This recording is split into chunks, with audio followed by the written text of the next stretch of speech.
Bom, turma, dando continuidade à nossa aula, como eu havia abordado no vídeo anterior, o Cristóvão Colombo ele defendia a tese de que a Terra era uma esfera.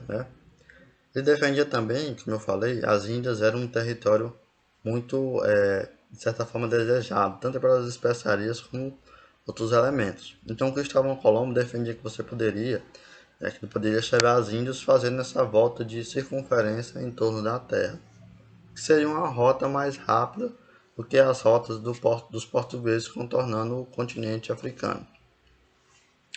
É importante ressaltar também que a Espanha já havia desenvolvendo uma tradição marítima também. Então, quando o Cristóvão Colombo deixou, o porto de Palos, no dia 3 de agosto, ele também tinha uma autorização da coroa espanhola, perdão, para adquirir territórios e outros objetos nesse chamado Mar Oceano. Então, até então era conhecido como Mar Oceano. Em outubro de 1492, Colombo alcançou a ilha de Banani, que depois foi renomeada, posteriormente. E ele acreditava que havia chegado nas Índias. Então, como ele acreditava que havia chegado nas Índias, ele chamou todos os habitantes locais de índios. No entanto, ao regressar para a Espanha, essa notícia de certa forma foi recebida com desconfiança. E somente em 1499, que o florentino Américo Vespucci, ele contornou a Terra, fez essa circunferência da América, perdão. E ele descobriu, ele constatou que na verdade aquilo ali não era as Índias, mas na verdade era um novo continente. Essa descoberta desse novo continente foi alguma coisa que chocou, de certa forma, muito grande os europeus. Então, a gente vai estudar posteriormente, que foi um choque na cosmogonia religiosa dos europeus. Então, principalmente que eles não sabiam o que representava a América. Não havia uma descrição da América. Até então havia animais que nunca haviam, de certa forma, sido descritos na Bíblia ou em outros locais. Então, no começo, eles chegaram a se perguntar se a América que era o Jardim do Éden, um local perdido e tal, ou se então era um local onde a embarcação de Noé parou.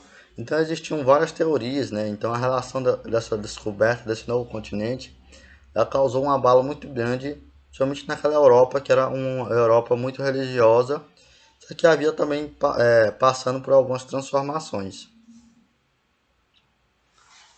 Então, como eu falei, somente em 1499 que o Américo constatou, o Américo Vespucci constatou que era um novo continente. E em sua homenagem, esse continente foi batizado de América, em homenagem ao Américo Vespucci. É importante ressaltar também que o Colombo, ele morreu, o Cristóvão Colombo, ele morreu acreditando que havia chegado nas Índias. Aqui eu trouxe um quadro, do Cristóvão Colombo pedindo financiamento à Rainha Isabel da Espanha e Ferdinando. Então, basicamente, aqueles navegadores, nesse processo de expansão, eles buscavam financiamento da coroa em vários países. Bom, é importante ressaltar também que nós estamos falando agora do processo de expansão marítima dos espanhóis, que essa expansão marítima dos espanhóis era diferente dos portugueses, principalmente devido à tradição, tanto portuguesa como espanhola, devido ao processo de violência, que foi feito ali na reconquista da Península Ibérica.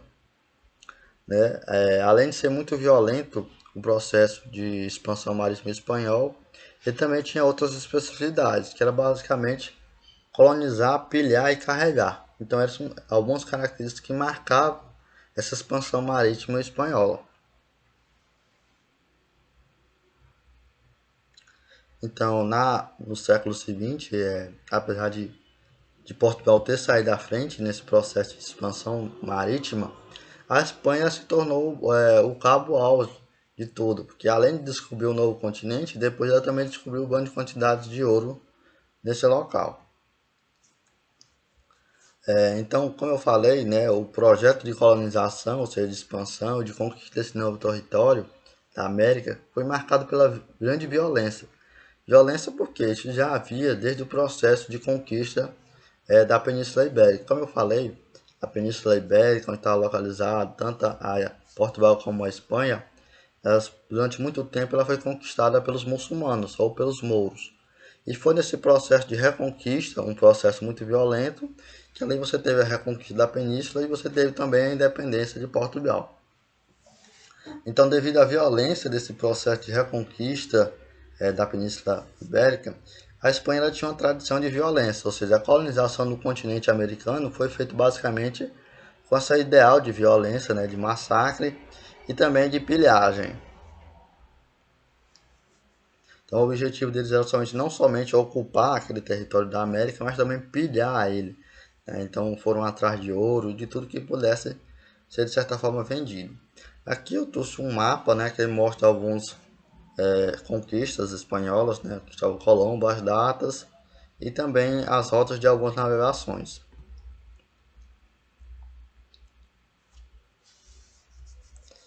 Aqui também eu trouxe de certa forma a cronologia mais definida, né? Aqui eu coloquei as datas e as conquistas.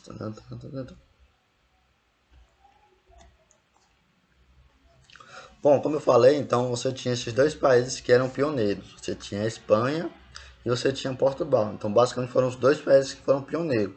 A partir do momento, né, primeiramente Portugal saiu na frente, mas depois a Espanha alcançou e acabou quase ultrapassando Portugal em relação à questão de conquistas econômicas e de metais preciosos.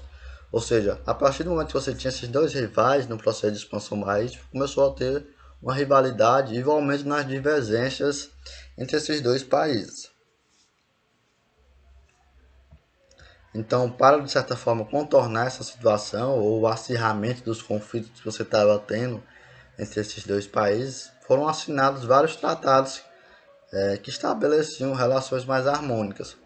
Esses tratados eles tiveram como mediação principalmente a igreja, né? Então a igreja ainda tinha uma certa influência muito grande na Europa.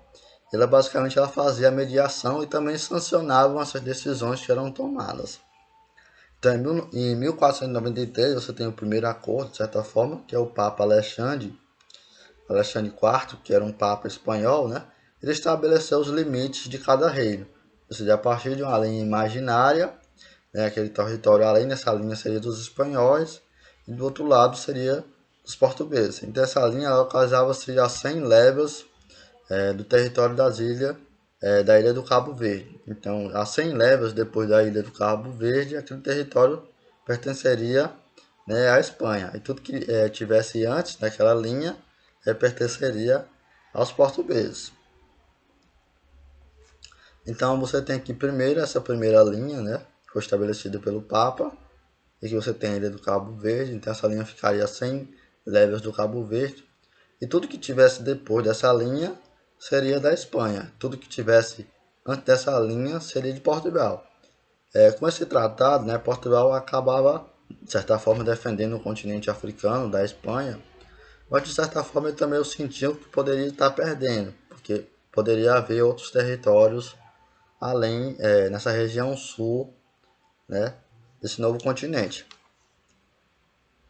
Principalmente também com algumas notícias de descoberta de ouro. Então, depois desse primeiro tratado, os portugueses conseguiram assinar outro tratado que foi muito mais vantajoso para ele, que foi o Tratado de Tordesilhas. Talvez vocês já tenham escutado, né?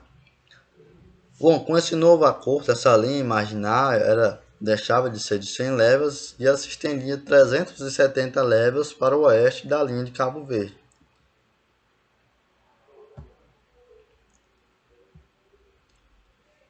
Então, a primeira linha foi essa. Então, no segundo, a partir do Tratado de Tordesilhas, você estende essa linha por mais 370 léguas, ou seja, de certa forma, Portugal tinha a conquista de novos territórios, ou a garantia da possibilidade de domínio de novos territórios.